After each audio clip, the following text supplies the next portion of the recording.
How are you doing, Incog family? I hope everyone is well, everyone is safe, and everyone is trading safe.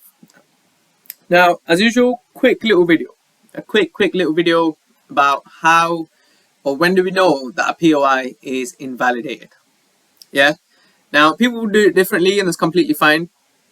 I'm just gonna basically show you my take, and yeah, basically as always, if you want to use it, use it. If you don't want to use it, don't use it. No problem. Okay. So, let's just say we have something like this, and we've got a POI within. So I'll just do this so it's clear. So we've got this POI here, right?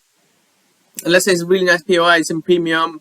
It's taken out some sort of liquidity. Blah blah blah. It's all good. It's a good POI. Yeah. Now, in theory, when this POI gets traded through, i.e. when it gets wicked through, it's invalidated. Yeah. So at that point, all that essentially has happened is, in this case, all the supply in here has been used up.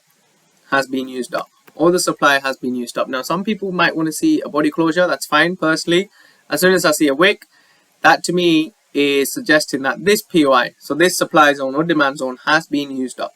Yeah. That's the theoretical side of it. Fine, no problem. I see it slightly different.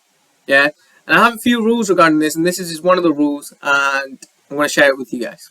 Yeah. And like I said, test it, see it, get used to it before even thinking about using it properly. Yeah. Now, as always, guys, like I always say, if it's not for you, don't use it. There's no need to force it. Yeah. You don't need to take everything on this channel to be consistent. You really don't. Yeah. Take what is working for you, or take what works for you. Yeah. So, as far as I'm concerned, when we come into a POI, the more this POI gets mitigated, the weaker this POI becomes. Yeah. The more this POI gets mitigated, the weaker this POI becomes, because essentially every time it mitigates is using up a little bit of supply, using up a little bit more supply, Okay. And if we can't see a follow through from that, then at that point, as far as I'm concerned, this is sort of what I'm expecting to see at that point. Now, of course, I might be wrong. And at that point, if price does come back and maybe start taking out demand zones in this instance, I'll just look to play those continuations. No problem. Yeah. But for me, as per my rules, when I see these multiple mitigations, all that is doing is building liquidity. It's building liquidity. Sometimes it might be like that, whereby it's trendline liquidity. Sometimes it might be mitigation, essentially building support. In this instance, it's resistance, liquidity to get taken. Yeah. So multiple mitigations of a POI essentially deems it weak for me. Yeah, that's just one of the little rules that I like to use, or I like to add in when I'm looking at my POI. Now, we're going to just look at a few examples that I've just marked out. I think I've got a couple. So here's one here. So, you might always wonder, so, so you might get in here or get in here, let's say, and why did price just tag me out? Why did it just tag me out before going my way? Well, this POI, yeah, multiple mitigations of this POI. There's no more demand in here. There's essentially no more demand in here, and so it gets taken, and then we go.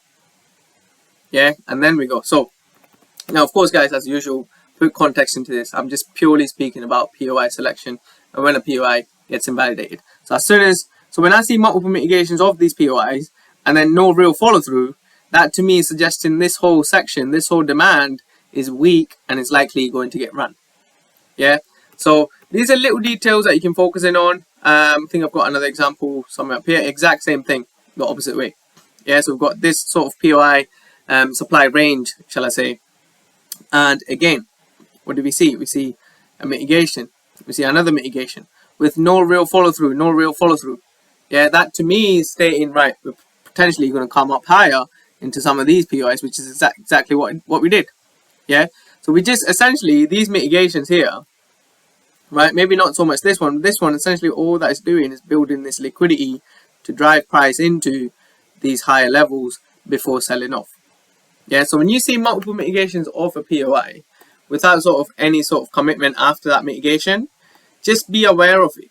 Just be aware of it. It's just something that you can look out for.